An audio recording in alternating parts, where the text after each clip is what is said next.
Atelier Maruru has to be one of the most pleasant surprises I ever had, and I had to make a video about it. If you haven't seen my last two videos on the Atelier series, I made one for Atelier Verona, and I also made one for Totori, and while I found Verona a really nice surprise and overlooked, I did find Totori a bit of a disappointment. And with Maruru, I was a little apprehensive, mainly because the online critique that I saw about this game is it was too fluffy, it was too princessy, a little over the top of cuteness, and it might have been an overload. And this is coming from both male and female, so I was kind of worried that it wouldn't really capture my attention.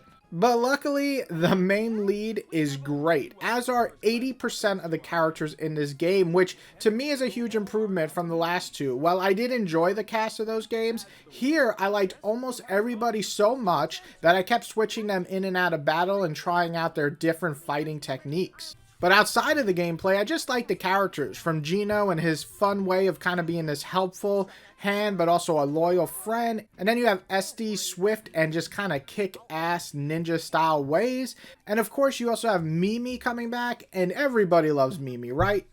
I mean, you better. She's Mimi. But just really, the whole cast was great, but the standout character is our main lead. Maruru is trying to basically be the best princess she can be because she's trying to help run a kingdom with her father, and she's basically proving that not only can she do alchemy, but she can also effectively manage the kingdom. And this time, the gameplay is actually split into 3 styles once again, and then you can combine them all together, and it just works seamlessly. So the first part is the more traditional gameplay, and that sticks pretty close to the other games. So you go out, you gather material, and you make shit. I've always said this in all these games, and it still works. It's just that simple, and it doesn't change that much between the games, but that's okay, because the laid-back nature of these games is precisely what hooks people to make them come back and try them and stick with this series. So I have to say there is no major changes in the traditional gameplay department for the gathering part. In terms of that, you just pick up stuff, and then you make stuff that can either use as a weapon, heal, or make new armor, and things like that. Now, the other section of the gameplay is also the return of the RPG turn-based system, which basically you should know by now. You go into battle, and then you choose either attack or skill, or if you're using an alchemist character, you can use an item, and then you beat the shit out of people, or mostly monsters, because you don't really fight too many people. But still, you get what I'm saying. Again, it doesn't change. And again, that's not a horrible thing to have. It works, so why change it? It's not the most amazing turn-back combat system, but it's certainly not bad. But how about this?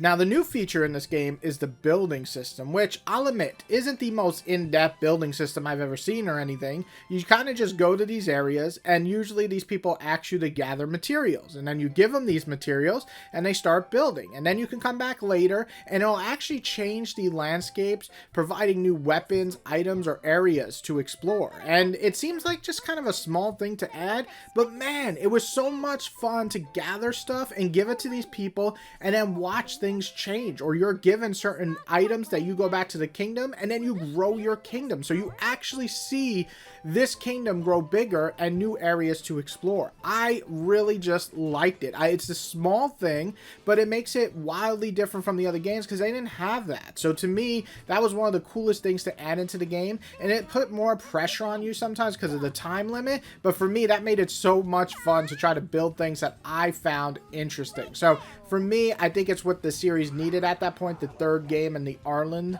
arc or series, and it did it really well, and it felt like a refreshing experience. And so if you take all those elements, so if you have a great cast, a solid and fun laid-back story, a gameplay system that works in both combat and gathering, plus the added element in building a kingdom, this became my surprise game of the entire series. Honestly, if it wasn't for Yumiya, which I know isn't everybody's favorite game, but to me, I absolutely loved it, this actually would be my favorite game of the series so far that I played. Now, I still got half the series to play, so that could change, but this was something special. And where I felt Verona was a nice introduction to the beginning of the series for me, and definitely a fun, laid-back experience, just gathering stuff. And while Totori, I think, tried to improve certain things, and it did in some ways, it also, unfortunately, unfortunately did some elements to me that held it back tremendously in terms of the other games. So saying that, I feel like this is the best Arland game that I played so far. I still have to play the fourth one, which I'm eventually going to get to, but to say this surprised me would be an understatement. And if I had to pick out some negatives, I would say you have to do a second playthrough to complete this game, which can frustrate some players. And I will say, I don't think the combat system improved in ways that I was kind of hoping by this point in the series, being that's the third one in the Arland series. But I will say, in terms of fun, I had a blast playing this. I actually gave it an 8 out of 10 when I reviewed it, but I might even give it an 8.5 out of 10 on a good day. It's definitely worth playing for fans of the series. It's the surprise hit. I was maybe least expecting to like this game of all the games, and it came out to be my favorite. So I gotta say, if you're apprehensive just because of the cuteness of this game, give it a chance. I think it's gonna surprise you. And that is my review for Maruru. Now, I like all these games so far. I want to make that clear. Even Totori, which is one of the weaker games, I still enjoyed. I just was disappointed with it. But all of these are good. And I am going to make a ranking once I play them all. But I like to do these little reviews to see what you guys think.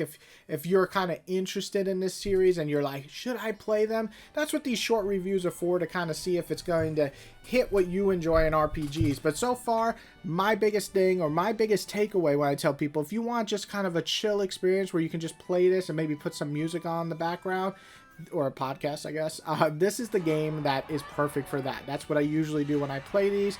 And I think the overall cuteness is a lot of fun. I don't think this game has too many moments of like weird scenes that some Japanese RPGs have. I think it's just overall really cute, fun, and exciting to travel around this world. But if you like this video, please hit that like button. If you love this video, hit the subscribe button, because I got a lot more video game videos and comic videos. That's what I mostly do on this channel. But every once in a while, I'll make a video on like horror movies or whatever. But my main focus on this channel is nerdy stuff, and comics and video games go hand in hand to me. So check me out more if you like that. I do a lot of shorts every day and quizzes. So if you like that, check that out. And I hope to see you guys next time on my next video, when I get to the next game in this series. Everybody, have a wonderful day.